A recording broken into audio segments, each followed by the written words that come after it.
dragged in a bunch of Hallows Eve treats. Once again, back at it again with a little Halloween haul. I went thrifting and I found some retro finds. Starting off strong with a couple of Halloween decals. These are so Miss Honey, teacher living on her lonesome coded.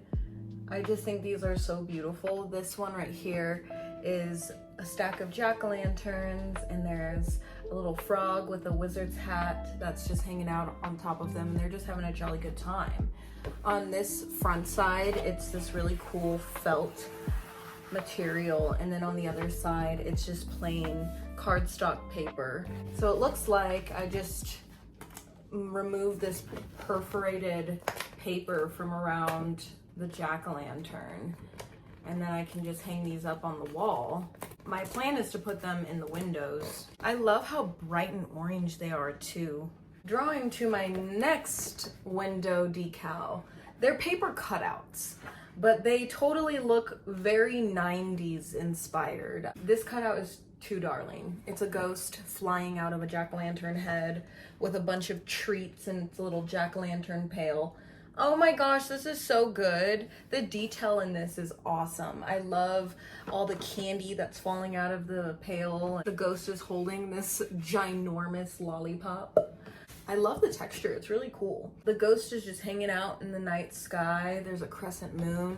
It's so good. I think these would look really cool in the window where I display my blow molds, just to add an extra oomph of retro 90s Halloween. These are so fun. This is how they look next to each other. Just some good old-fashioned 90s paper cutouts. I found this really cool wooden sign. This is a witch that's hanging out with the crescent moon. I saw this and immediately recognized the pattern and the imagery. It is in fact by the brand Primitives by Kathy. Some of the coolest wall decor witchy artwork. This one is actually sun bleached, so whoever had this previously kept it outside clearly, because this is very, very sun bleached. Nonetheless, I kind of dig it, and I almost think that it gives it a bit of character. It has this very 1930s kind of art design to it that I really, really love. It's so cozy. Nice little haggard witch on her broom with the moon. One of my favorite things to look out for when I'm thrifting is a good old-fashioned ghost piece. So this is a tea light holder, and this is a ghost that has some really cool etched designs in its body. There's a jack-o'-lantern face, there's a bat on its chest. On the back of it, I can put a tea light in here. I like to use flameless candles, partly because it just keeps me from having to be accountable for the flames that are flying all over the place. This ghost is so cute. He looks like a little ice cream cone. I don't know why he makes me think of ice cream. Another candle holder. I love this piece. I could not leave the store without this jack-o'-lantern stack. Somebody tried to put oil on the top of this burner and it burnt to a crisp, but that's okay. I'm just gonna take some alcohol and salt and just scrub it out real well. But I love the face of these jack-o'-lanterns, and once again, just another candle holder I can put my flameless tea lights into. The faces are so good. It's such a good quality piece too. This is actually an old White Barn candle holder. White Barn is a candle brand that is partnered with Bath & Body Works, so I thought this was a really fun find. When I find a ghost, I hope to find a jack-o'-lantern. When I find a jack-o'-lantern, I hope to find a ghost. I'm so elated that I found these two pieces. I've been trying to collect things to create a coffee bar. This is going to be my first year that I've decorated for a coffee bar in specifics. So I found this container that has a ghost on it. The ghost is textured with this lattice design, which is really fun. I love how it feels. For some reason, it's just very satisfying to touch this. And the polka dots all over the container are embossed as well, so it's just a really nice solid piece. I've been noticing at my thrift stores that there's a bunch of old clearance items from Home Goods and TJ Maxx that they are placing on the thrift shop shelves, so I'm kind of excited about that. There was another piece over here that had a lid to it And the next day when I went to go get that container, it was gone, but this one happened to still be there. So I said, you know what? Beggars can't be choosers. I'm just gonna take it and go. So this one will be nice to hold either coffee spoons into or spooky straws. I just really like this piece just in general. Just another ghost element to add to my collection. Speaking of coffee bar, I have been on the hunt for signs. So this one I found at the thrift store. It says Witch's Brew, and it has this really cool crackle design. Good old-fashioned white and black piece, which I love. I think this is such a classic colorway. This is an old Walgreens find, actually. I love being able to look on the back of pieces that I thrift and see where something is from, when it was made. It's just a nice wooden sign. Witch's Brew. That makes so much sense for a coffee bar. Am I right or am I right? Love going to a thrift store and finding twinkle lights. I found myself a good old-fashioned set of orange, purple, and green string lights. These are actually from Walmart. I can recognize that label from anywhere. Okay, this is definitely Walmart. And the price was $6.48 at Walmart, and I got this half off. So these were $2 lights, brand spanking new.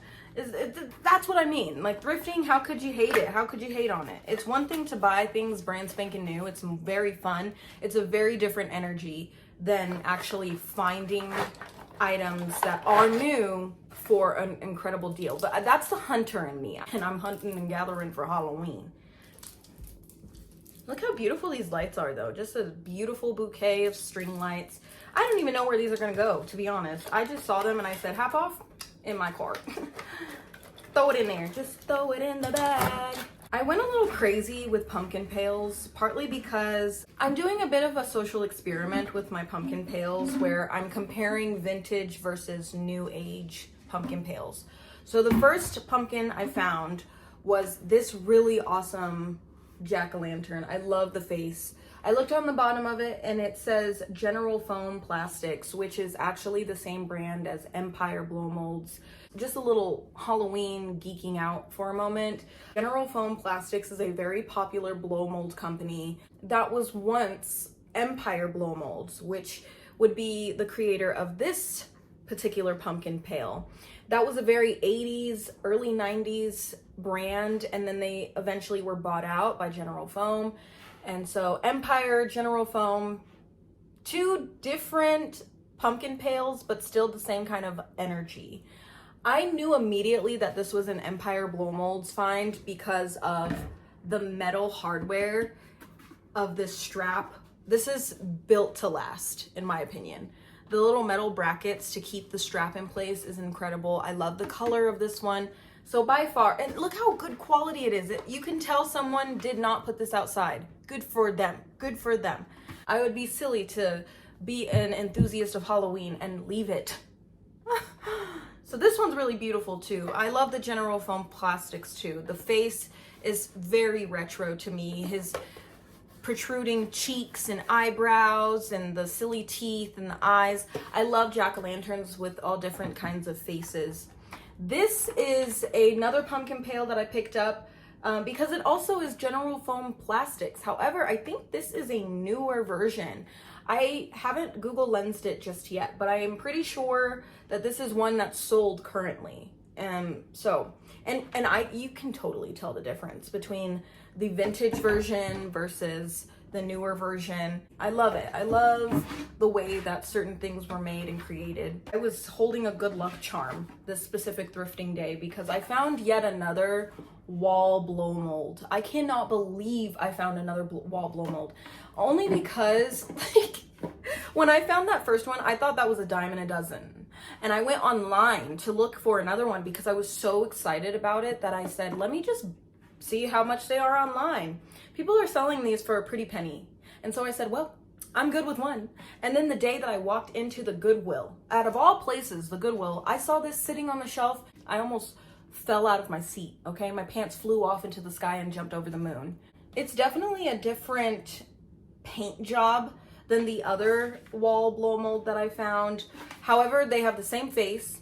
They glow beautifully the same. As a Halloween collector, finding a blow mold at a thrift store, out of all places, not Etsy, not eBay, not Mercari, not Poshmark, not Amazon, but at the Goodwill, at the Ark. Somebody walked past this beautiful smiling wall blow mold and said, nah. I said, come to mama. Come to mama. The piece of resistance, okay? This is by far one of my favorite finds. All of these are my favorite finds. I can't really choose my favorite, but I was so freaking stoked when I found this particular item. I found myself a set of Royal Stafford plates. These dinner plates are gorgeous. The detail is what does it for me. I love that they're black and white. It matches my kitchen decor in general. This one is a witch tending to her cauldron. I love these pieces because it's usually a witch just doing her damn thing, right? This one is a witch's gorgeous mansion and she's doing her little night routine up in there. There's some ghosts hanging out in the other room. There's a jack-o'-lantern on the front. The outer edge of these plates are absolutely immaculate. They're fantastic. They're jack-o'-lantern faces.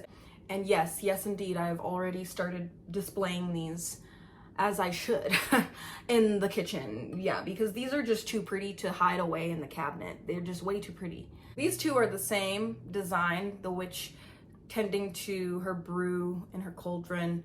So Royal Stafford is just a pottery company from England, and I think they make some of my most favorite dinnerware, servingware in the entire world. I'm addicted to Halloween home decor, and shamelessly.